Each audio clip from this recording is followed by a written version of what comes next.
Evening, Proverbs 30. The sayings of Augur, son of Jakeh, an inspired utterance. This man's utterance to Ithiel. I am weary, God, but I can prevail. Surely I am only a brute, not a man. I do not have human understanding. I have not learned wisdom, nor have I attained the knowledge of the Holy One. Who has gone up to heaven and come down? Whose hands have gathered up the wind? Who has wrapped up the waters in a cloak? Who has established all the ends of the earth? What is his name? And what is the name of his son? Surely you know. Every word of God is flawless. He is a shield to those who take refuge in him. Do not add to his words, or he will rebuke you and prove you a liar. Two things I ask of you, Lord. Do not refuse them to me before I die. Keep falsehood and lies far from me. Give me neither poverty nor riches, but give me only my daily bread. Otherwise I may have too much and disown you, and say, Who is the Lord? Or I may become poor and steal, and so dishonor the name of my God. Do not slander a servant to their master, or they will curse you, and you will pay for it. There are those who curse their fathers and do not bless their mothers, those who are pure in their own eyes and yet are not cleansed of their filth, those whose eyes are ever so haughty and whose glances are so disdainful, those whose teeth are swords and whose jaws are set with knives, to devour the poor from the earth and the needy from among mankind. The leech has two daughters. Give, give, they cry. There are three things that are never satisfied, four that never say enough: the grave, the barren womb, the land which is never satisfied with water, and fire which never says enough.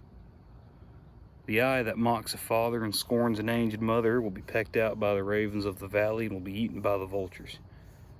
There are three things that are too amazing for me, four that I do not understand: the way of an eagle in the sky, the way of a snake on a rock, the way of a ship on high seas, and the way of a man with a young woman. This is the way of an adulterous woman. She eats and wipes her mouth and says, I have done nothing wrong. Under three things the earth trembles, under four it cannot bear up: a servant who becomes king, a godless fool who gets plenty to eat, a contemptible woman who gets married, and a servant who displeases her mistress. Four things on earth are small, yet they are extremely wise. Ants are creatures of little strength, yet they store up their food in the summer. Hyraxes are creatures of little power, yet they make their home in the crags. Locusts have no king, yet they advance together in ranks. A lizard cannot be caught with the hand, yet is found in kings' palaces. There are three things that are stately in their stride, and four that move with stately bearing: a lion, mighty among beasts, who retreats before nothing; a strutting rooster, a he-goat, and a king secure against revolt. If you play the fool and exalt yourself, or if you play an evil, clamp your hands over your mouth. For as churning cream produces butter, and twisting of the nose produces blood, so stirring up anger produces strife. All right.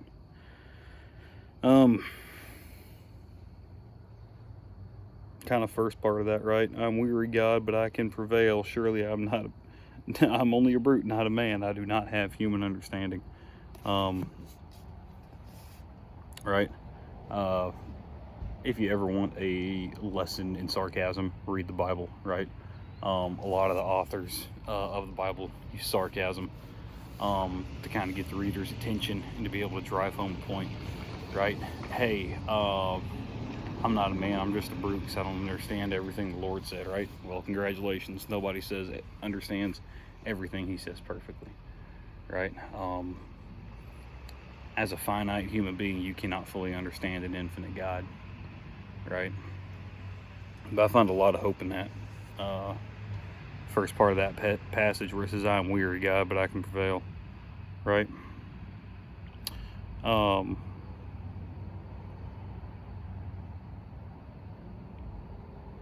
Not necessarily that you're going to prevail under your own power, but that the situation will be overcome for you, but you still have to strive for it and you still have to claim it, right? You might be tired, you might be weary, you might be worn out, but you can still do it, right? A lot of miracles happened in the Bible, and a lot of people had revelations after like 40 days of fasting or 40 days of float, or it rained for 40 days. Then Noah was on the ark for another 40 days and stuff like that. He was on there for a long time, right? Israelites wandering around for 40 years. So none of them were fresh whenever something happened for them. That was an absolute miracle, right? Sometimes I think that we are allowed to play out to the end of our rope, so that whenever we come to the end of our rope and we still get to overcome the situation, we know it wasn't us that overcame that situation, because we just didn't have the strength for it, right? Excuse me if I seem twitchy. I'm getting absolutely eaten alive by mosquitoes out here. But hey, it is what it is, right?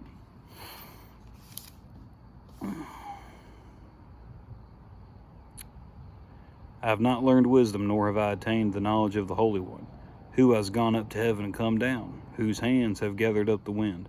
Who has wrapped up the waters in a cloak? Who has established all the ends of the earth?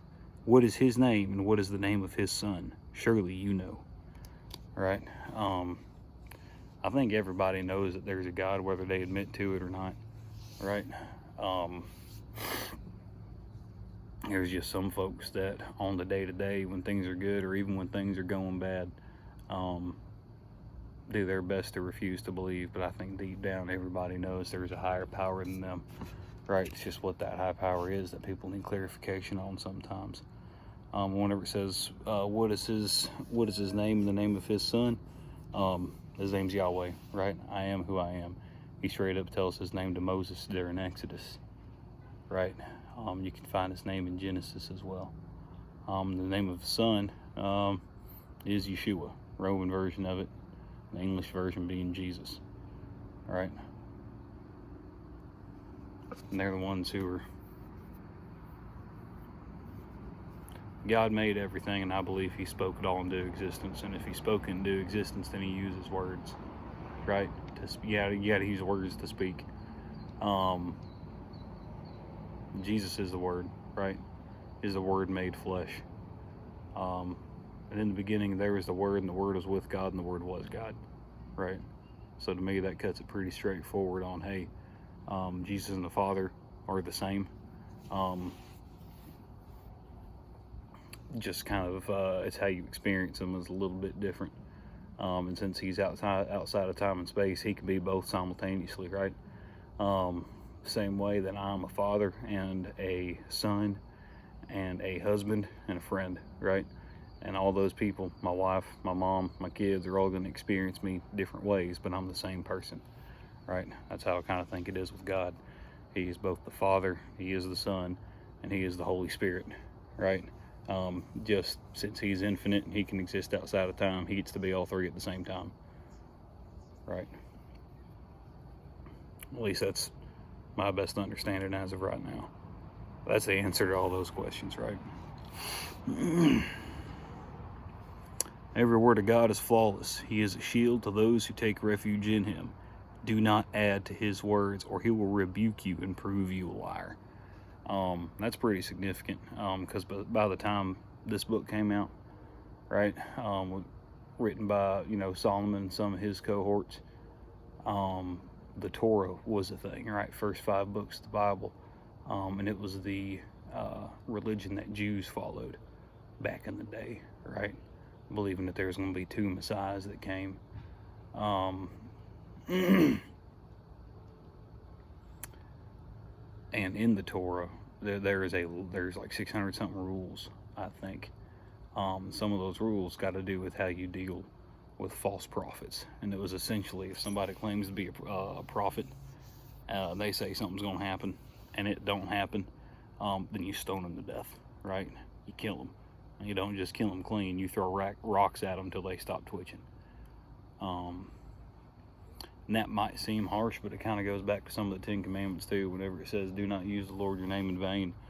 Where a lot of those rules are simplified, right? Kind of those 600 rules are basically boiled down to those 10. Hey, if nothing else, do these 10.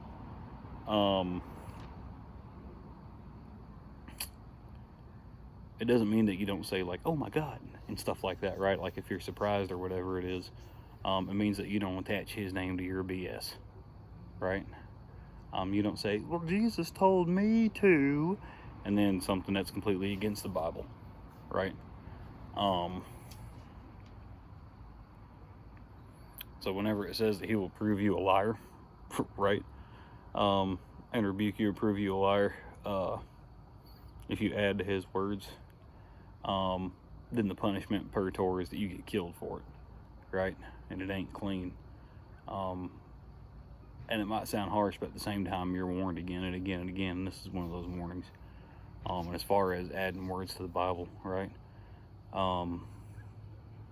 Be careful. Not be careful, but pray for discretion whenever you're looking for mentors and pastors. Or different sects of Christianity, right? Different offshoots of it, like, just be honest with you, Mormonism, right? They added a whole bunch of books to the Bible, right? And then claimed that those are the words of God from Joseph Smith, as translated by golden plates, and all kinds of stuff that's frankly a little ridiculous, being honest with you, right? I'm not saying that those people are being explicitly evil, right? I think a lot of them are just genuinely confused. They genuinely love Jesus, but that stuff was added to the Bible, right?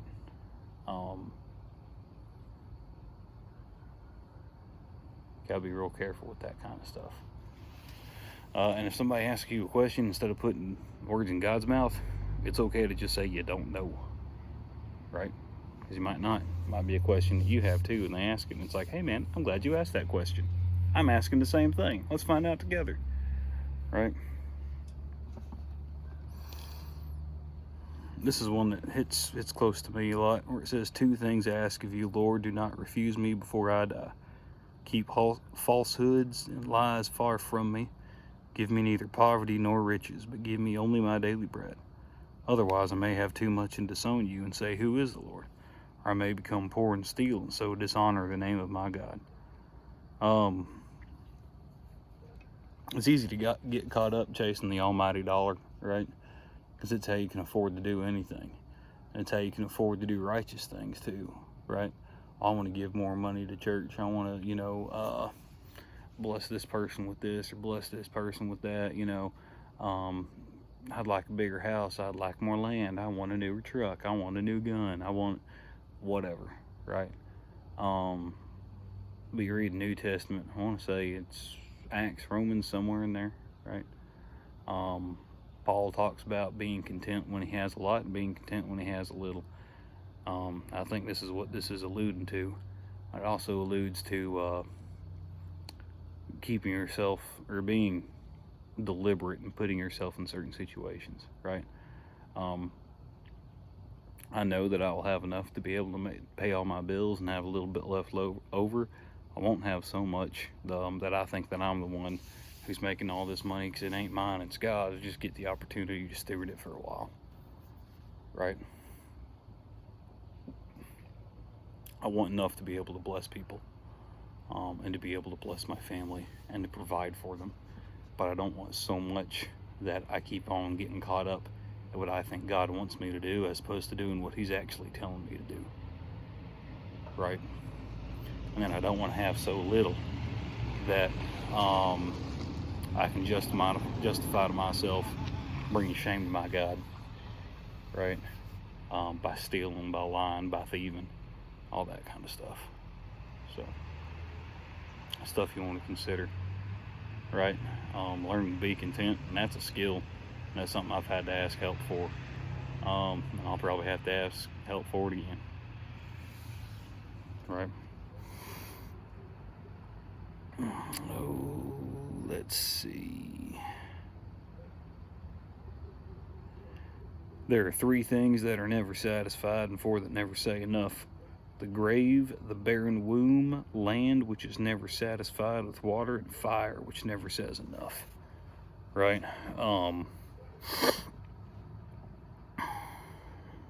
I think some of these are written intentionally vague to make you stop and think, right? It's kind of a speed bump in the road. It ain't there to stop you, but it's there to make you slow down, keep your eyes open for something, pay attention, right?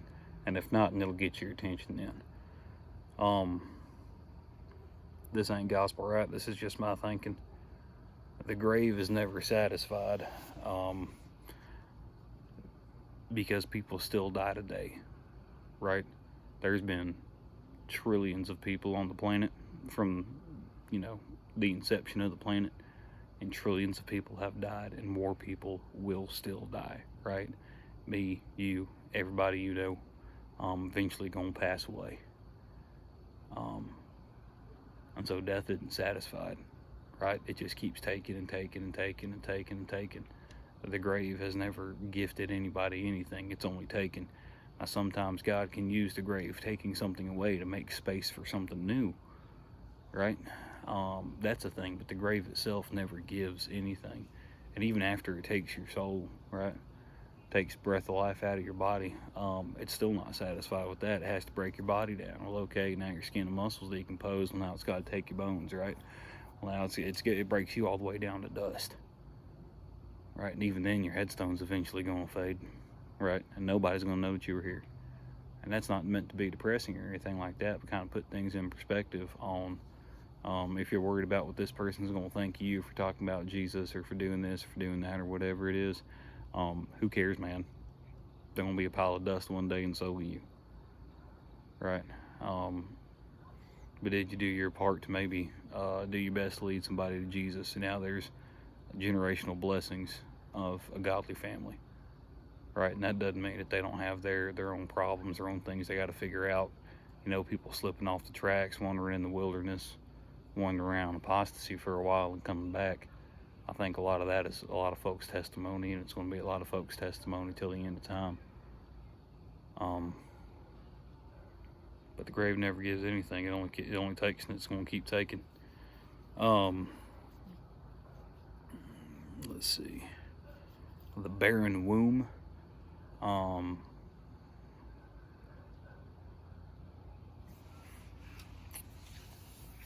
think the way that it takes and is never satisfied, is because this is just the way I see it, right? It's something that does not find any sort of satisfaction in doing what it is meant to do, even when given all the ingredients to do it, right? It's given life, it's given opportunity.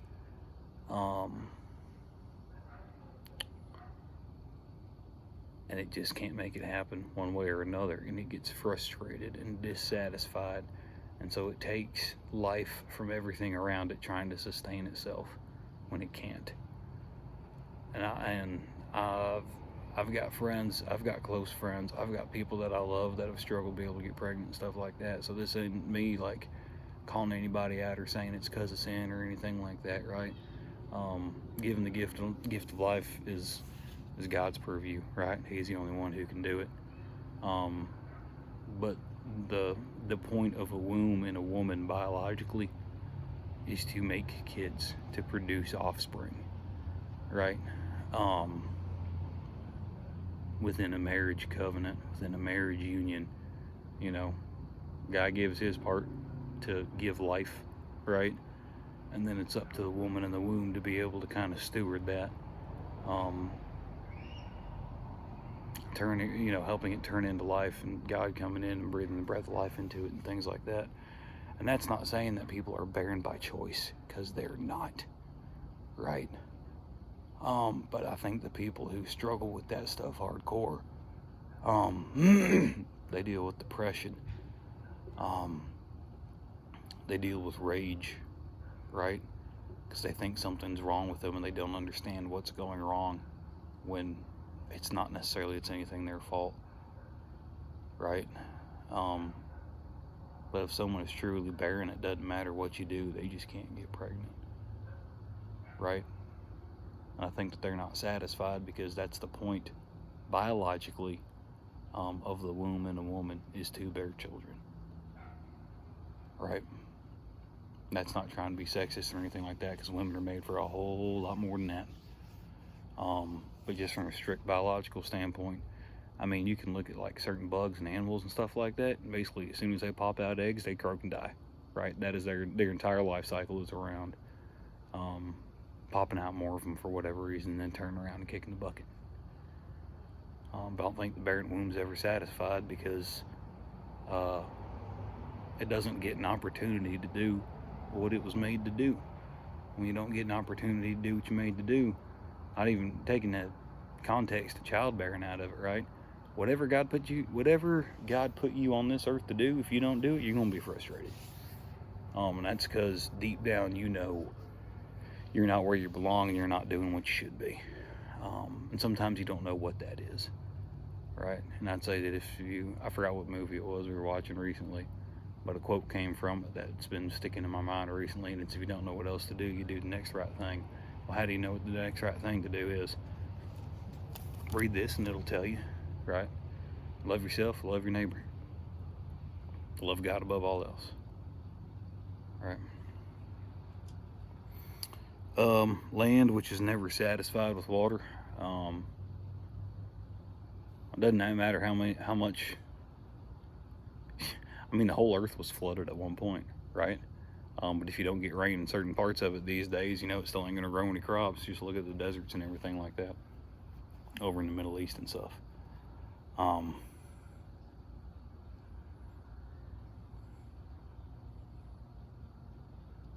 I think land is never satisfied with water, now that I'm thinking about it literally right now, right? Land's never satisfied with water because it keeps giving, right? It's giving life to everything around it. It's providing nutrients in the soil to be able to grow the crops, to be able to feed the animals, for the animals to feed on each other, and then they die and they go back into soil, and then and it needs water for all that. So the reason it's never satisfied is because it just always gives. That's my thinking on it. I might be completely wrong, but hey, if I'm wrong, let me know. And fire, which never says enough. I think that's kind of the most straightforward one. Fire is never satisfied, just because, the only way for a fire, you have to have three things. You have to have fuel, you have to have oxygen, and you have to have heat, right? Scientifically, fire has to have these three things, and if you take one of them three things away, fire dies, right? Take away the oxygen, fire dies. Doesn't have any fuel, fire dies. There's not heat. You can have all the oxygen and fuel in the world, but there's not enough heat, fire don't get started, right? But once it's going, it will go until one of those three things runs out, until it runs out of oxygen, until it runs out of fuel, until it runs out of, it stops producing enough heat to ignite the fuel and things like that, right? So fire is never satisfied, because you don't ever see a campfire going and it just stops suddenly, right? It's done. It's satisfied. It's already cooked all your marshmallows for you. It's just done, right? Campfires don't do that. They slowly die out because one of those three things is starving at them. So I mean, that's why fire is never satisfied. It's just going to go until it physically can't anymore. Right?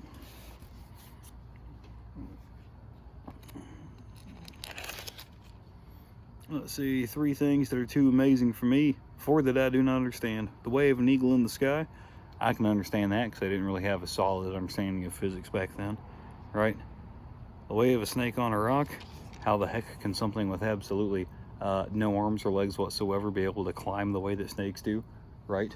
It is kind of fantastical. The way of a ship on the high seas, the way I kind of see that one is that I'll admit that one's amazing to me, just because people are taking dead wood, right, doing some stuff to it, where the first person to ever figure it out, you know what, I guess it was Noah, and God had to tell him how to do it, right? So we didn't figure it out on our own, build the first boat ever. And then you've got people who are skilled enough and brave enough to go out where they can't see what the only solid ground you're on is what you're bringing with you, right? You don't know if there's storms on the horizon. Whenever you set out, the only way to navigate is by night, is by stars and everything like that. People be able to figure that stuff out. That stuff is amazing to me, being honest with you, right? So I can understand where this man's coming from on that, because so many things have to come together perfectly to have a successful voyage. much less people who made a living doing that, much less before they had the whole Earth map. They didn't have GPS, they didn't have nothing like that. People were still figuring out stars and constellations and things. Pretty damn awesome, I think. Pardon the French. Working on it. And in the way of a man with a young woman, right? Can't fully understand love, right? And if God is love, and congratulations, you can't fully understand him.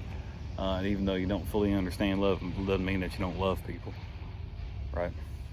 I still love my wife, I still love my kids, and I enjoy falling in love with both of them each more every single day. It's awesome. And I can't wait to be amazed by that for the rest of my life. It's gonna be great. Let's see, let's see. 4 things on earth are small, yet they are extremely wise. Ants are creatures of little strength, yet they store up their food in the summer, right? Ants are tiny, therefore their brains are tiny. They don't have a long life cycle, so who tells them, hey, winter's coming, you ought to be able to put back food and water, have everything you need for survival for the colony, right? They just know, right? They're extremely wise for their size. I think there's a lesson in that too, right? It's not a bad idea to always have a little stockpile of some food and water and medical supplies and stuff like that, but that's a whole different conversation. Hyraxes are creatures of little power, yet they make their home in the crags, right? Hyraxes are kind of like woodchucks or marmots. They teach us the wisdom of knowing where to find protection, right? They're little, they're tiny. They can't do much on their own, but they know where to find protection. And guess what? Whenever you read this book, you know where to find it too, right? So there's wisdom in that. Let's see. Locusts have no king, yet they advance together in ranks.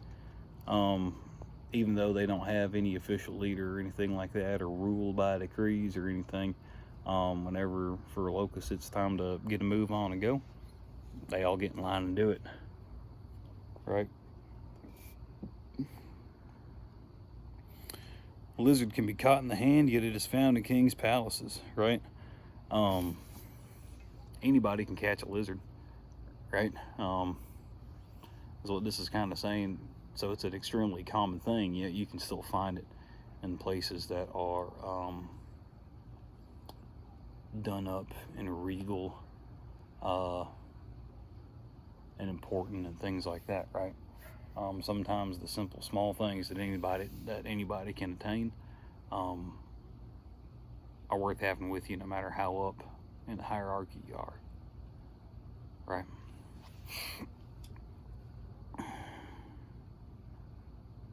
Let's see. If you play the fool and exalt yourself, or if you play an evil, clamp your hand over your mouth, right? For as churning cream produces butter, and twisting the nose produces blood, so stirring up anger produces strife. Getting people mad for no reason never ends up well, and it don't bring anybody closer to Jesus. Now, it's different than rebuking somebody in love, right? That's one thing, but just making people mad for the sake of making people mad, I'm sure everybody knows somebody like that, or seen a YouTube somebody like it. And those people just have to be flat out miserable, being honest with you. And they will do things that will absolutely cause strife every single time, just for the sake of they're bored, or they don't want to see anybody else happy, because they can't either. They ain't either, right? But anyways, these videos are probably getting way too long. And I'm sure there ain't too many folks watching them, but hey, here we are, right? One more to go, I guess, for the month. See y'all tomorrow.